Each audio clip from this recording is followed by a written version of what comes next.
ప్రభువునందు ప్రియమైనటువంటి దేవుని బిడ్డలారా, మన ప్రభువును రక్షకుడైన యేసుక్రీస్తు యొక్క మహిమగల నామములో మీ యావన్ మందికి నా హృదయపూర్వక వందనాలు తెలియజేస్తూ ఉన్నాను.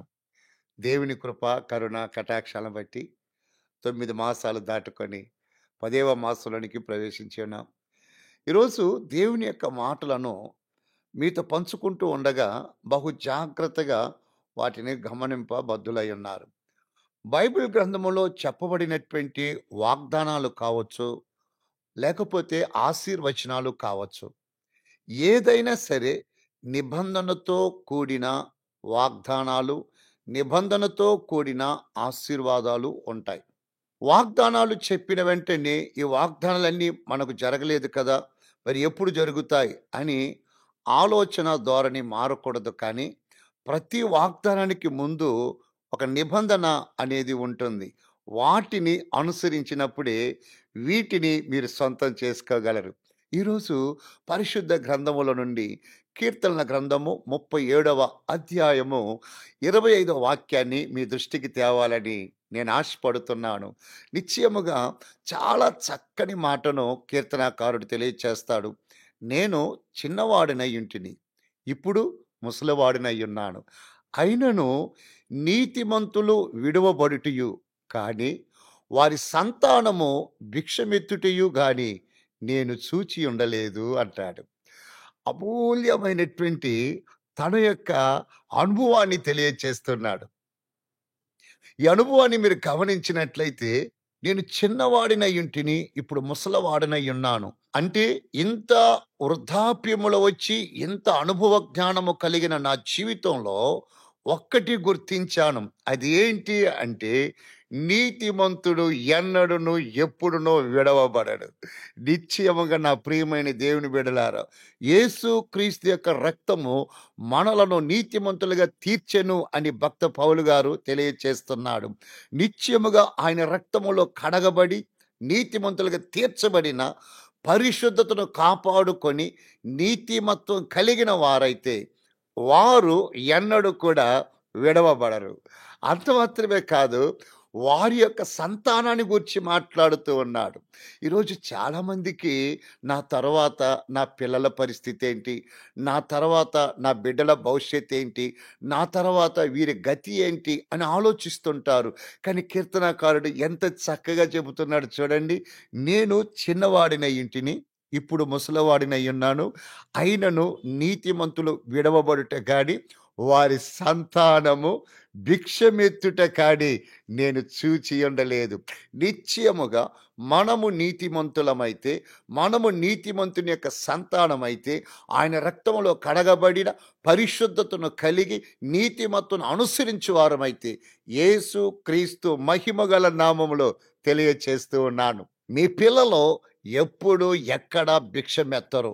దానికి పైగా 37వ కీర్తన 26వ వాక్యములో, దినమెల్లా వారు దయాళురై అప్పు ఇచ్చుచుందురు, వారి సంతానము ఆశీర్వదింపబడును. ఎంత అద్భుతమండి! ఎవరైతే ఈ రీతిగా నీతిమత్వాన్ని కాపాడుకుంటారో వారు ఎన్నటికీ విడవబడరు. రెండవది, ఆ నీతిమంతుని యొక్క సంతానము ఏ రోజు కూడా భిక్షమెత్తరు. దేవుని మహాకృపను బట్టి నేను ధీటుగా చెప్పగలను, ప్రభు రక్తంలో కడగబడి ఆయన పరిచర్యకు పిలవబడిన దినము మొదలుకొని ఈ దినము వరకు ఏ ప్లాట్ఫామ్లో కూడా, అంటే సోషల్ మీడియాలో కావచ్చు, టెలివిజన్లో కావచ్చు, ఎక్కడ కూడా భిక్షమెత్తుకోవడాన్ని మీరు చూసి ఉండరు.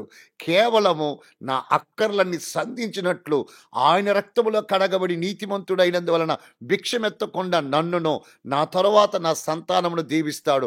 అంత మాత్రమే కాదు, వారు దయాళురై అప్పు ఇచ్చుచుందురు. వాక్యం మీకు గుర్తుకున్నదా? నేడు నేను మీకు ఆజ్ఞాపించు ఆయన ఆజ్ఞలన్నింటిని అనుసరించి నడిచిన యెడల మీరు అప్పు ఇచ్చుదురే కాడి అప్పు చేయరు. ఈ ఆశీర్వాదం, ఈ వాగ్దానం మీరు సొంతం చేసుకోవాలంటే ఏంటి కండిషన్ అన్నప్పుడు, ఆయన ఆజ్ఞాపించిన ఆజ్ఞలన్నిటినీ అనుసరించి నడిచేటప్పుడు మీరు అప్పు ఇస్తారే తప్ప అప్పు చేయరు. అట్టివారి సంతానం అనగా నీతిమంతుని యొక్క సంతానము భూమి మీద ఆశీర్వాదింపబడును. కాబట్టి నా ప్రియమైనటువంటి దేవుడి బిడ్డలారా, మీరు ఈ మాసము కాదు, ఈ దినము మొదలుకొని దయాళురై అప్పు ఇచ్చినట్లును, మీ సంతానము ఆశీర్వాదకరముగా ఉండునట్లును దేవుడు ఎప్పుడో తన కృపను శాసించి ఉన్నాడు. ఆయన ఎప్పుడో తన కృపను అనుగ్రహించి ఉన్నాడు.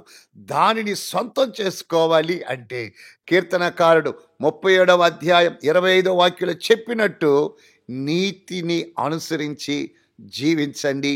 మీరు మీ పిల్లలు ఈ భూలోకంలో ఉన్నంత కాలం అప్పు చేయక, అప్పు ఇచ్చుచు ఆశీర్వాదకరముగా ఈ భూమి మీద మీరు అగపడతారు. ప్రభు మిమ్మల్ని దీవించి మేలు తెలియపుడుగాక. ప్రార్థన చేసుకుందాం. పరిశుద్ధుడు వగు తండ్రి, పలుకుబడిన ఈ మాటలు వినినటువంటి నీ దాసులకు, నా ప్రియ బిడలకు ఎంతో దీవెనకరంగా చేశారని నిరీక్షిస్తున్నాను.